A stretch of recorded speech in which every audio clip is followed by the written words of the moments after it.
What's up, everybody? This is Edward, your favorite homeboy. In today's episode of Homeboy's Hood, we are going to talk about all things real estate and investing. So don't forget to give me a thumbs up if you like this video. If you like real estate and investing, subscribe to the channel because that's all we talk about here. We have a great lineup for you. We have Chung, whose camera's off right now. He's on the bottom right, CDL 2K. Mechanical engineer by day and builder by night. We're going to talk about the investments that Chung is doing and what his thoughts are on cryptocurrency. And we also have Kyler. He's going to represent the young generation. Yeah. And he's the professional biker, so he's got the little injury there. His dad hung. And then on the right next to me, we got Jim. Jim owns a State Farm insurance in Maryland, right? Company there. How long you owned that for? I've been with State Farm for about 5 years. Prior to that, I was a nationwide agent for about 11 years. All in all, I've been in the insurance industry since I was 21, so about 25 years. All right. Man, you're ready to retire. Yeah, any day now. All right. So, hey, don't forget to subscribe. And drop in the comments below who you want to see in the next episode of Homeboy's Hood. So we're going to kind of take some votes. If you like one person, you want him to carry on to the next episode, don't forget to do that. But today we're just going to talk about traditional real estate versus digital real estate or cryptocurrency. We're going to talk about that. First of all, just I want to kind of find out what percentage of your portfolio is in the traditional real estate, and do you feel like it's like the biggest opportunity to invest in today? What's your thoughts on that? I guess for me, I started investing in real estate right around 2009. Okay. A good time, because before that, we had the whole bubble. Everybody was doing real estate, and I just kind of took a step back because back in 2000, I was doing stocks, and the stock market crashed. So I really felt that from 2001 to 2008, there was a big bubble building up. Because essentially everybody that I knew was doing real estate. So I kind of just took my time and waited to see if the bubble indeed does crash. And that's kind of what happened. Well, we all know hindsight now, that's what happened. So yeah, my first property is actually a primary home that I bought. And we bought it as a foreclosure. That was 2009. And then the next property I bought was a office / apartment building in DC, because at the time I was paying like $3,000 a month for rent, and I decided, hey, you know what, maybe it's time to buy a good property instead of paying rent. So that was my second property in 2012. And then with that second property, I was able to basically generate, instead of a negative $3,000 a month, I was doing now $6,000 positive cash flow, because I was getting also $3,000 in rental income for the other units I was renting out. Right. So the numbers were working for you. Right. So yeah. Kind of got me started, and then my wife and I, her dad is also, his previous trade was in contracting. He knows how to build houses and stuff. So he helped us with some of the renovations. So the technically, I guess the second rental property I bought was in Annapolis, which is where we live. It was like a neighborhood over. It was a townhouse, it was like a short sale. So we bought that, we renovated it. And we bought that in cash because, like I said, with the cash flow I got, I was able to save enough money. We were saving probably about $100,000 a year. And at the time, those townhouses were going for like 100 to 150. So that was the second one. And then we bought a third rental property in the same neighborhood. Right around the same price range as a townhouse, about 140. And then we bought the fourth one, which was in Gaithersburg, Maryland. And that was like the last one we bought. I think it was like 2017. So we started accumulating in 2009 and started in 2017. 2009 to 2016. 16, 17, yeah, right. Okay. Right. And what percentage of your portfolio is just in real estate? I would think overall, including my primary home, or you just on aside? Why not? It's all fine. Okay, including my primary home, I would say probably like 75%. Well, that's quite a bit. Yeah. How about you, Chung? I don't know if Chung's with us anymore. Okay, sorry. I'm on mute. Can you guys hear me? Yeah, we can hear you. Yeah, we can hear you now. So what was what's the two part of the question, right? Yeah, One is just how many a two-part percentage, like- question. Okay, what's the first part? So, what percentage of real estate is in your portfolio? So, percentage-wise, how big is that in your portfolio? And do you feel like it's something that you feel like that's the next best opportunity? Or is that what you're actively investing in right now? Okay, so when you want, if my part of my portfolio, should I include my primary residence? Yeah, why not? Keep it all apples Okay, to cool. apples. Gotcha. So, including my primary residence, I would probably say maybe 60% of my total asset is in real estate. Okay. And then And, is that what you're looking to invest in next? Yeah, I'm always trying to get more real estate property because it's one of the best form of passive income generator out there, right? Not only you get once you're paid off, you get the monthly income, but you also get the appreciation from the housing market. Yeah. Wow, you guys are a lot higher than I thought. I think that primary residence really puts you over the top, right? Well, because the real estate has been crazy. So in the last year, the primary residence went up 20% already in the last actually couple months. How about you, Kyler? What percentage you at, Kyler? I'm currently at 0%, but I'm looking to increase that amount in the future. That's right. And rent it out to tenants and get passive income. That'd be nice. Yeah, I was talking to Kyler all the time. Yeah. I know you're So I am about 50%. Okay, right at. Yeah. So basically, our family was blessed with just moving to California in 2011, 2012 when the prices plummeted to the bottom. I was able to put like 5 bits in just to get a house. Just pick and choose, and we got this house for a very low price. Now it's just double the price. Yeah, wow. Within 10 years, right? And our principle is just to leverage the money. So basically, we save money. Let's see if we buy a house for, let's see, the price is $1 million, right? And you have 25% of that, which is $250,000. Just put that down, and then you buy a home, and then you rent it out. You'll be able to cash flow at 100 or 200 a month, right? Yeah. Eventually, that house will become yours in the future. So I have 2 kids, so I was thinking about, okay, let's see, I have 2 kids, and I need 2 rentals just to help them out in the future. Maybe when they graduate in 5 years and the price is going up, they won't be able to afford the house, right? Yeah. So that's how I started to invest and to think about it. Well, fortunately, last year we bought 2 more, and each of them went up $100,000. So it's just about the timing. The timing is crazy. Right. But thinking about leveraging the money, leveraging what you have. It's not about the pricing. Even if it goes down the next year or a year later, right? You still think about long term. Let's see, 30 years from now, I bet you houses here, it's not gonna be like $1 million a home. Yeah. It's gonna be like 5 million or something like that. It's very hard for the kids to start. That's why I'm just thinking, okay, how can I help my kids, and how I leave my cash in the bank? It's not gonna grow much.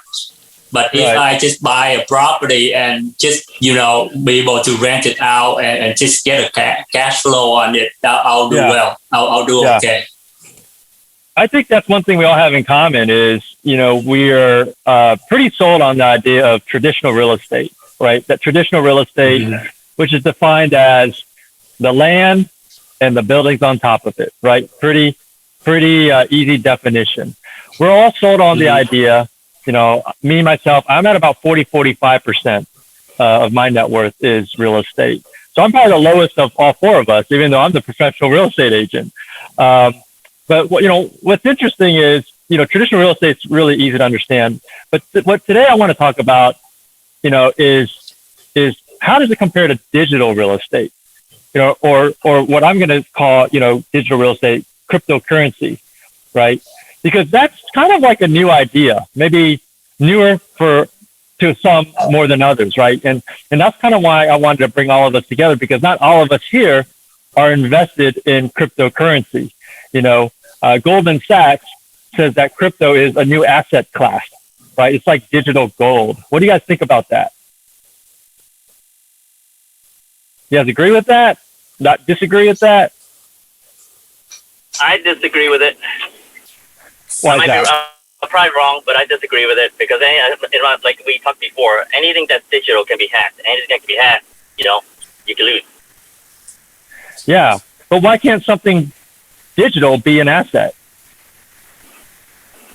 Because to me, there's nothing behind it. There's nothing. How do you put words on something that's digital? That's made up. Yeah. So Chung, you haven't really been sold on the idea of incorporating this digital real estate into your portfolio as much as traditional real estate. Sounds like. Not yet. All right. How about you, Jim? Can you get a counterpoint to that? Like I know you've done it. We talked about this a lot. Tell me how you got started in it. Kind of like what kind of convinced you to invest? Well, I think it's not just about digital, like crypto. I mean, I started out trading stocks back in 2000. You know what I mean? Like stock market, in a lot of ways, is similar to, cryptocurrency. I mean, in essence, you buy a piece of paper, which is a stock certificate that potentially gives you the right, a certain percentage ownership to a company that looking at future growth, right? You're not, and most of the times you don't even get a dividend. A lot of these growth stocks like Tesla or Microsoft in 1990, I mean, you strictly just build on the growth and hoping the appreciation of the stock, right? So it's, right. Yeah, maybe when stock market started 200 years ago, people thought that was like crypto today. So if it's not something tangible, see, for some people it has to be tangible, right? Gold, silver, real assets, oil, real estate. That's something that's tangible that I can see, I can touch, I can feel. So for some people, they consider that as to be real assets, and to be fair, that is true. I mean, with digital currencies like crypto, you got Bitcoin, you got Ethereum, and then you have some of the bigger players now, like Dogecoin. That really comes with, I guess, people's confidence and people's perception, right? Because really it's about what people place on it as a value. Okay, so in a lot of ways it's very risky, and I'm sure a lot of people are going to be adverse to it because it's such high risk. I mean, you saw in 2017 when first time Bitcoin went from like 1,000 to 20,000 and immediately crashed back down, and even last year, right around March, when the stock market was at the bottom, crypto was at the bottom. You could buy, one Bitcoin for like $3,000-$4,000 a coin. And then all of a sudden this year, for whatever reason, the speculation bubble, it pushed it already up to over 60,000.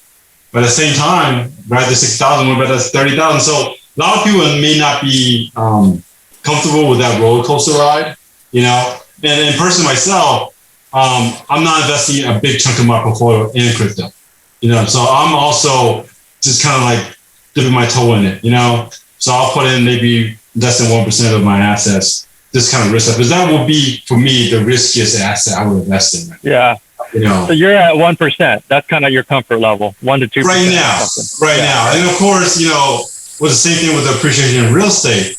If the cryptos and Bitcoin hits $100,000 or $1 million, then of course my percentage of my portfolio goes a lot higher. But the amount of risk at this point, there will probably be a very minimal amount. Yeah. I mean, but then, on top of that, of course, I also do stocks, and I have stocks that I don't think, Right. And so that's a different part of it. I'm interested to hear from your point of view, Kyler, because, a while ago when Bitcoin was cheap, tell us about that story. Like, what kind of financial advice were you giving your dad? My financial advice was basically, I saw it was at 8,000. So I just told my dad, he should buy some because I know it will go up. And then recently it was at like 60,000. So yeah, I just saw like since it hit the highest peak before was like 16 or like 17,000 or something. Yeah. And then it was at 8,000. So like that's like half of it. So if it reached it, it could reach it again. So that's what I was thinking. So what's your conviction? What's your conviction level there, Tyler? Like, I mean, are you just thinking, you know, hey, it looks cheap, why not go for it? Or would you like seriously consider putting money in it? Oh, I wouldn't put that much into it because it doesn't have that much like backing. Like it's very risky. Like most of it, like it's based on what people think of it. So like Dogecoin, people said it would like never go above like 1 cent. Then it would never go above 10 cents. But then like Elon Musk just like has to make a tweet and it'll go up. And then the same way it can go down too. So it's like pretty risky compared to real estate. How about you, Hung? You kind of in the same boat? Well, I have zero. I have zero percentage. Zero conviction. Cryptocurrency. It's because I haven't done much research on it, and it's very volatile. Every time Elon said something, it can fluctuate a lot. Like maybe if he said something bad, it could drop like 50%. So I try not to depend on Elon, and it may just be the next generation currency. You never know. Well, I mean, Kyler, you talked about backing, and it actually has a lot more backing these days than you think. A lot of corporations have backed Bitcoin, and even countries. We're seeing countries adopt Bitcoin. It's forcing governments to pay attention to it, because they see it as a threat to their own currency. So they've got to do something about it. So that's interesting. The way I look at it is, if somebody was going to say, hey, look, I'm going to build out New York City. And they told you that 300 years ago, but maybe 200 years ago. Okay. And then they were like, here's a picture of New York City. This is how it's going to look like. And you're like, it's just all farmland. This is just farmland. Yeah. I mean, I don't see it. And like, no, this is how it's going to look like. And guess what? These are the top 10 developers right here. And they're all going to develop out New York City. Some of those developers might fail, right? And so some of the developers are going to be the bigger developers, and that's what you want to invest in. And I kind of see the crypto world is like, that's why I say it's like digital real estate. It's like, now it's farmland, but if you invest in it, you got a bigger risk and you got a bigger reward. When you start seeing buildings go up, your investments is not going to go as far because you're taking less risk. And really about 99% of most people don't even like invest in Bitcoin. Or in cryptocurrency at all. So it is really still kind of new. You know what I mean? Yeah. But what's the vision for Bitcoin? Like for the farmland, of course, you see like the skyscrapers and like the whole city. Like what's there for Bitcoin? Because isn't it all Bitcoin just like a blockchain code that you buy it and then no one else can get it, right? If you buy it, so it's like kind of real estate, but the internet is like unlimited, whereas land is limited. That's what do you think about that, Jim? Well, I think the confusion is that Bitcoin is unlimited, but it's not. Dogecoin is unlimited. Bitcoin, one of the reasons why it has the highest market asset value, is also the first cryptocurrency. But one of the things that the creators did was set the limit is maximum 20 million Bitcoin to be ever produced in their lifetime. So because of the limited quantity, people put a higher value on Bitcoin. So Bitcoin is not unlimited. It has a set number, and it would never go past that set number. And so that's one. I read somewhere, Jim, that 2 million of it is lost. Either in wallets or unretrievable somehow. Right. So it's anti-inflationary. Right. You can't just so that's really one of the thesis behind cryptocurrency. I think it kind of started, ironically, it started right after the 2008 financial crisis crash, and somebody said, you know what? The Federal Reserve and all these government agencies that control money, they could print unlimited amount of money. So in reality, the US dollars is decreasing in value every time the Federal Reserve decides to print another trillion or 2 trillion. You know what I mean? I mean, by default, if you increase the money supply or something, and then the value should go down.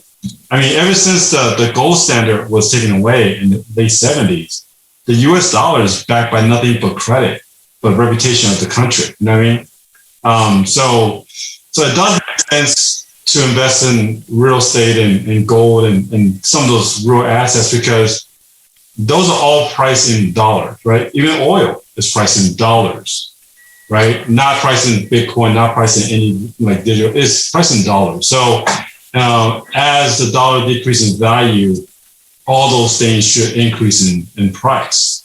Like I said, gold, silver, oil, real estate, anything you buy dollar should actually have an inverse effect as the dollar decreases in value. You guys were asking what is the practical benefit.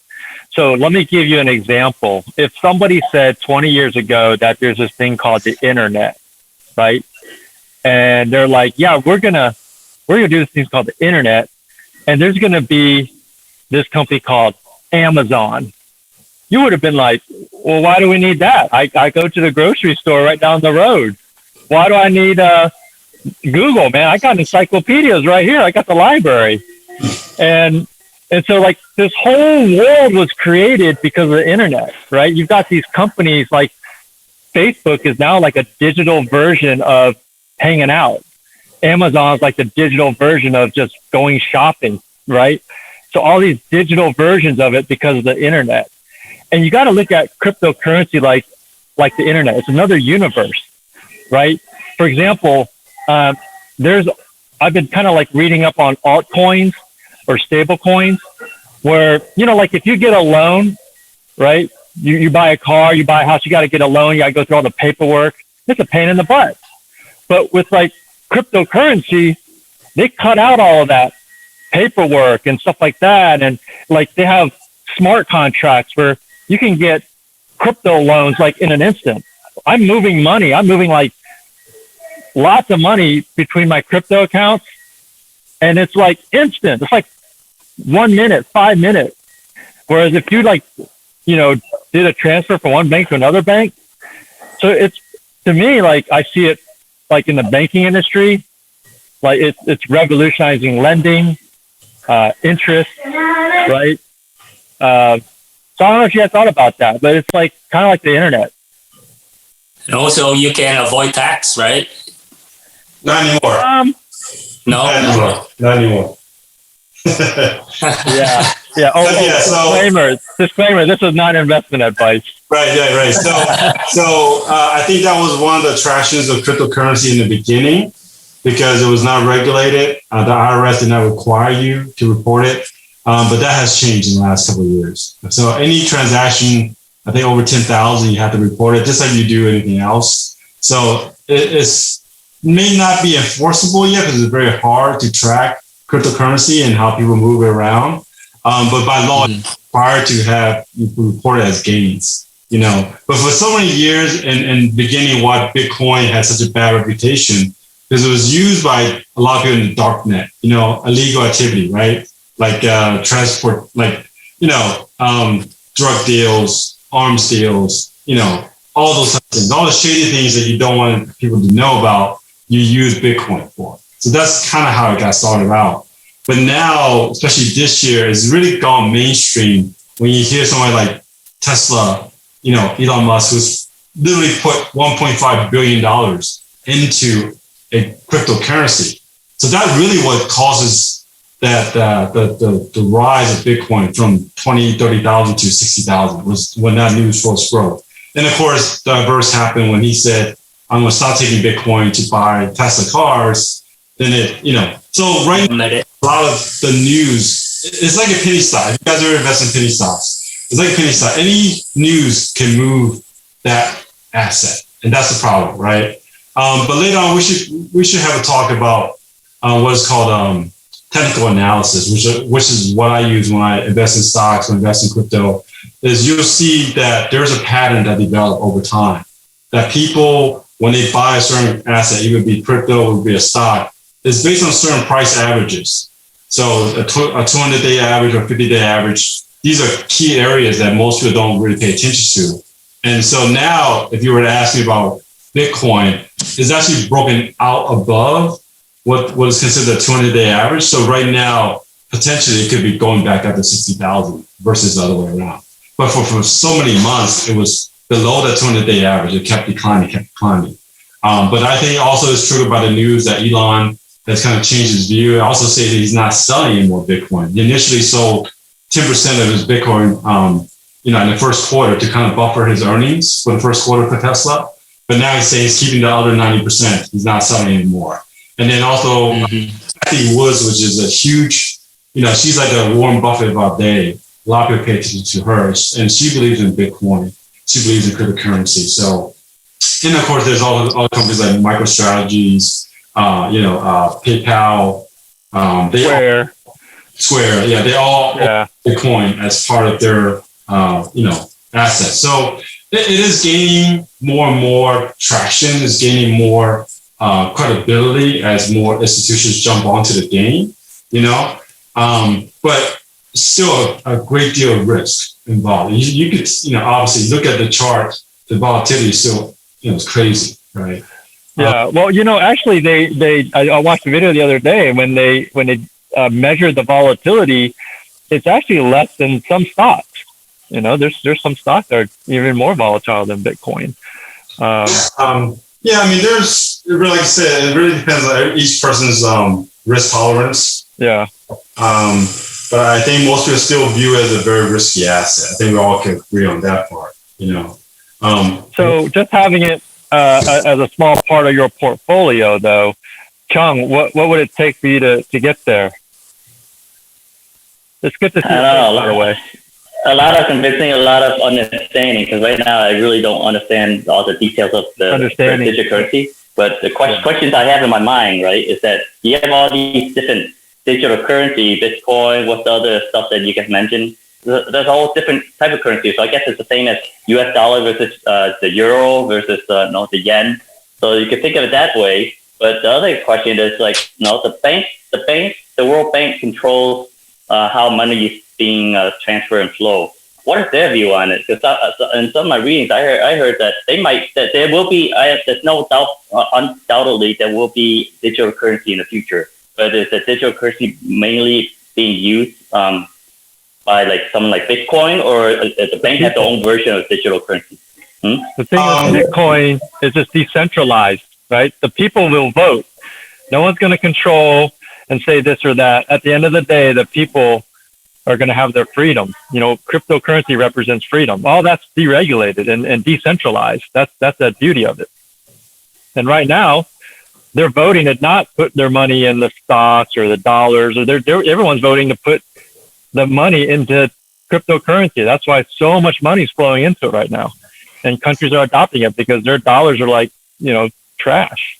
Well, I mean, to be fair, so far, El Salvador officially adopted Bitcoin, but they have not gotten the support of the World Bank. And the other countries that actually have developed their own digital currency will be China. So China has the digital REN, which is renminbi, which is their. So China is probably one of the first countries to really adopt digital currency, but they're not adopting Bitcoin. They're not adopting Ether. They adopted their own digital currency. So I think the future is that someday we don't need paper money, right? I mean, we hardly carry paper money now. We use credit cards. So in the future, we might not even need credit cards, because everything will be done, via the apps or different, ways to pay. But right now, so far, I think China's ahead of the game. They developed their own digital currency already. But as far as worldwide adoption, so far it's only been El Salvador that have decided to use Bitcoin as their official currency. But like I said, they have not gotten the support of the World Bank. And I think, and if you think about it, most banks and Federal Reserves are against cryptocurrency. It takes away their power. takes away their control, right? And they want to say it like it kind of destabilize, the economies around the world. I disagree with that. I think the US dollar as quote unquote the reserve currency, I think that's outdated. I don't think it's, because right now the US owes so much money. Okay. They owe money to all these other countries. They're still printing money as we speak. So I believe that the US dollar might have a problem, especially if inflation or hyperinflation takes place. Like the dollar really take a huge dive.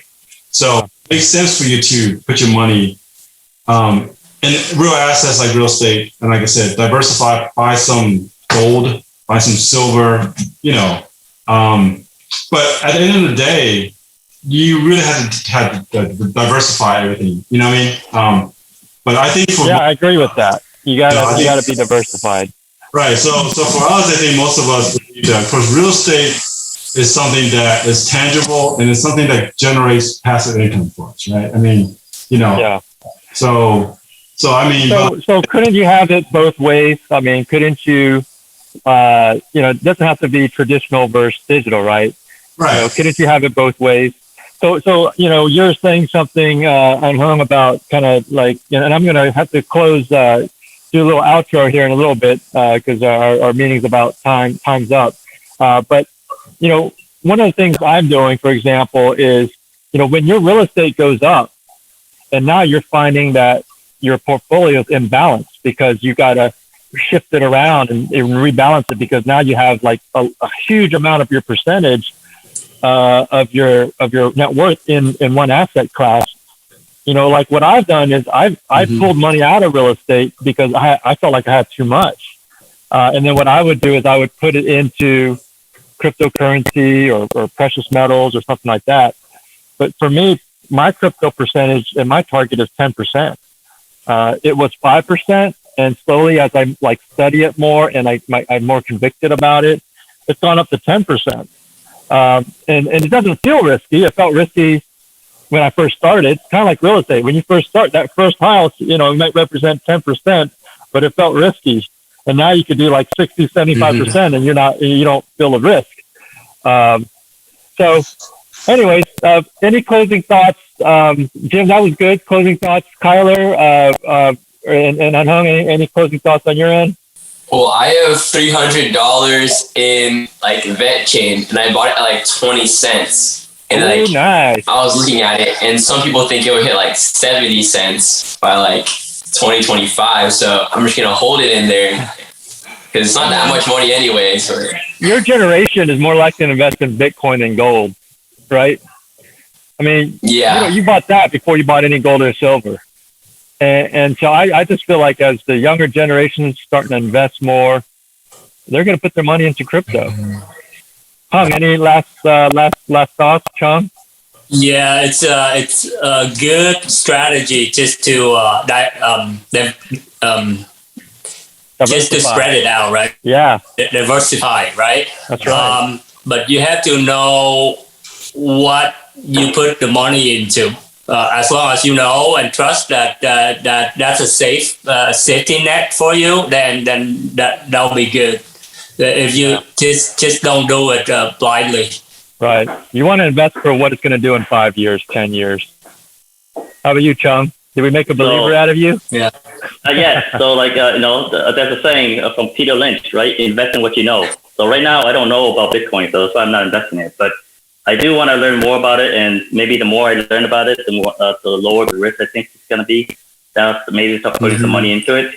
But right now, I can't wrap my head around something that's digital that could be hacked, and then there's so many different digital currency out there. What is going to survive, and is it going to be accepted by the World Bank? Because the World Bank, like it or not, they run everything, right? They run the financial. I don't know what the right term is.